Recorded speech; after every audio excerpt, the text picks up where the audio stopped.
আগামীকাল 21শে জুলাই এই দিনটাকে ব্যবহার করে অনেকে অনেক কিছু করে নিয়েছেন। শুধু রাজনৈতিক পদ বা সরকারি ক্ষমতা নয়,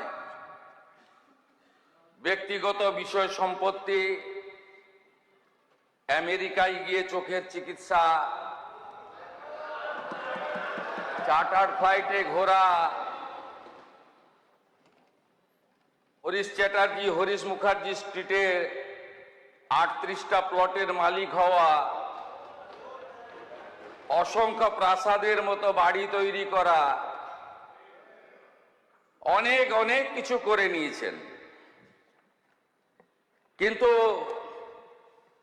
21শে July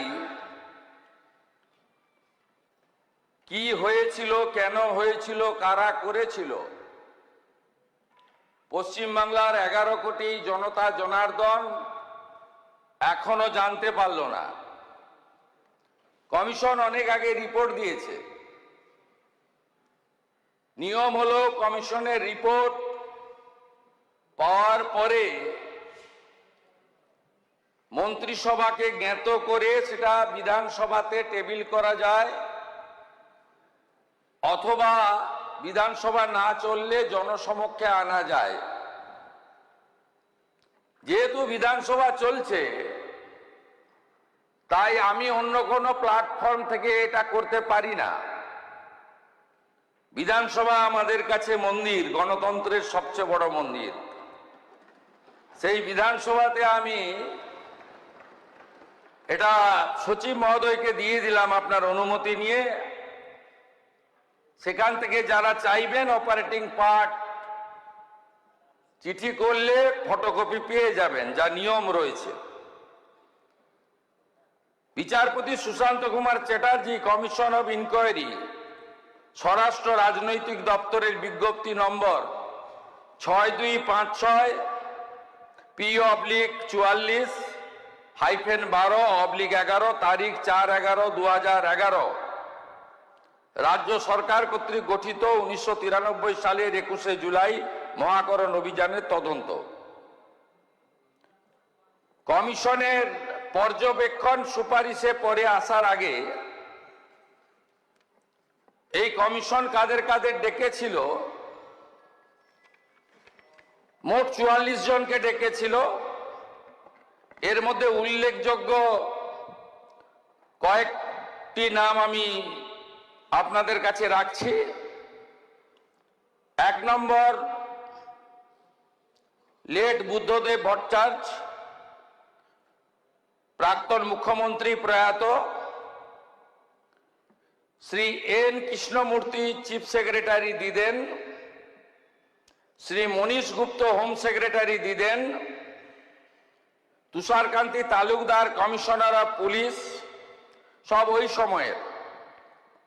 Shri Kanwaljit Singh joint commissioner of police, Rajkamal Johri joint commissioner police, Shri Dinesh Chandra Bajpayee additional CP, Shri Prabir Kumar Das ex OC Hastings, Shri DN Biswas ex DC headquarter, Shri Siddharth Roy ex DC CD, Shri DK Ghoshal ex sergeant, Shri Kiriti Sengupta x DC SB, Shri বিমান বোস লেফট ফ্রন্টের যিনি চেয়ারম্যান ছিলেন,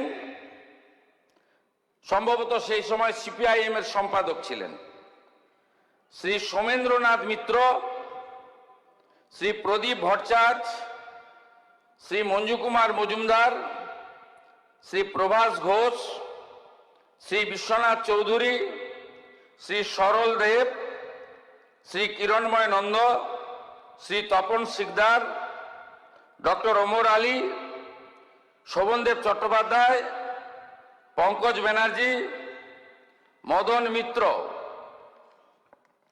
সৌগত রায়, রুমা মুখার্জি, রীতা মুখার্জি, অনিন্দ জানা, রাজীব বসু, শুভম দত্ত, অমিত ধর, ইত্যাদি মোট 44 জন। সবচেয়ে বড় যিনি সাক্ষী হিসেবে নিজেকে দাবি করেন, প্রাক্তন মুখ্যমন্ত্রী মমতা বন্দ্যোপাধ্যায়কে কমিশন ডাকার প্রয়োজন মনে করেনি। হয়তো আলাদা করে বলে দিয়েছিলেন যে আমাকে ডাকবেন না।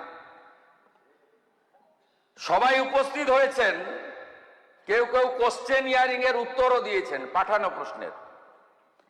একজন রিফিউজ করেছিলেন যে আমি সাক্ষী দিতে যাব না, তার নাম হলো প্রাক্তন অপোজিশন লিডার 2001 থেকে 2006 প্রয়াত Pankaj Banerjee.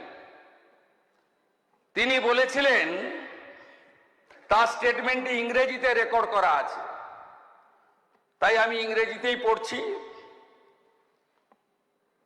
When summoned by the commission as the first victim of the 1993 agitation, where is sustained head injury, that means late Pankaj Banerjee, expressed his inability to depose and gave a statement to the media that I believe that the person solely responsible for the firing was none other than the Home Secretary Monish Gupta.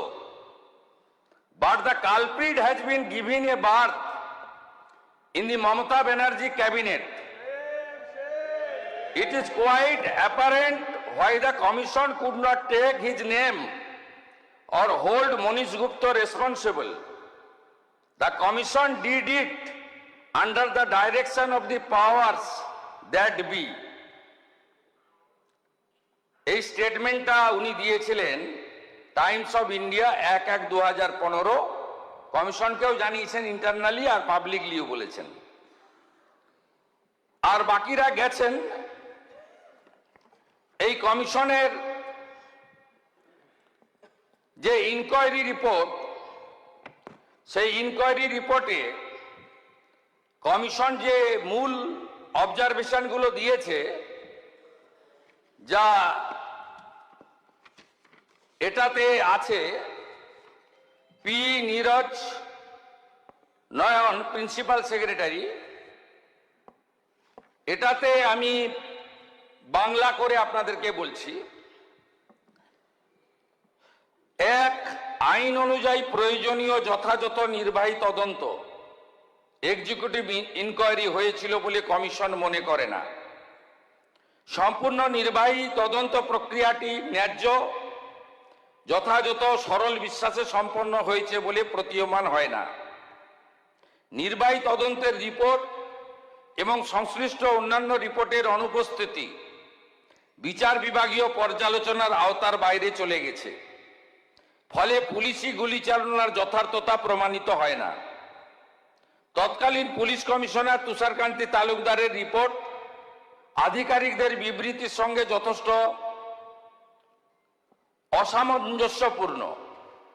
তৎকালীন police commissioner প্রকাশ্যে অস্বীকার করেছেন, বিতর্কিত করেছেন এবং কার নির্দেশে police গুলি চালানো হয়েছিল সেই প্রকৃত তথ্য প্রকাশ করতে অস্বীকার করেছেন। মহাকরণ থেকে সমস্ত প্রাসঙ্গিক নথিপত্র কেন পাওয়া যাচ্ছে না তা গ্রহণযোগ্য বলে মনে করা হয়নি। তখনকার মুখ্যমন্ত্রী কে ছিলেন, যিনি কালকে কালীঘাট তৃণমূলের কর্মসূচিতে হয়তো যাবেন। তিনি তথ্য সরবরাহ করেননি, তিনি একটাও নথি দেননি, কারণ ওনার পাওয়ার মিনিস্টার ফেঁসে যাওয়ার প্রভূত সম্ভাবনা ছিল। 5, সমস্ত জনসাধারণ, মাননীয় নেতৃবৃন্দ, সাংবাদিক ও পুলিশ আধিকারিকদের বিস্তারিত সাক্ষ্য প্রমাণ থেকে সেই সাক্ষ্যের প্রমাণ মূল্য বিচার করে কমিশন বিচক্ষণতার সঙ্গে দেখতে পেয়েছে যে রাইটার্স বিল্ডিং থেকে বহু দূরে অবস্থানরত জনতাকে নিয়ন্ত্রণ করার জন্য গুলি চালনার প্রয়োজন ছিল না। 6, রাইটার্স বিল্ডিং আক্রমণের আশঙ্কা কাল্পনিক ছিল। যেসব স্থানে গোলযোগ হয়েছিল, যেখানে গুলি চালানো হয়েছিল, তাই রাইটার্স বিল্ডিং থেকে অনেক দূরে। আরো ভালো ভালো খবর দেখতে সাবস্ক্রাইব করুন বাংলা হান্টের ইউটিউব চ্যানেল। বাংলা হান্টের আরো খবর দেখতে নজর রাখুন। বাংলা খবর মানেই বাংলা হান্ট।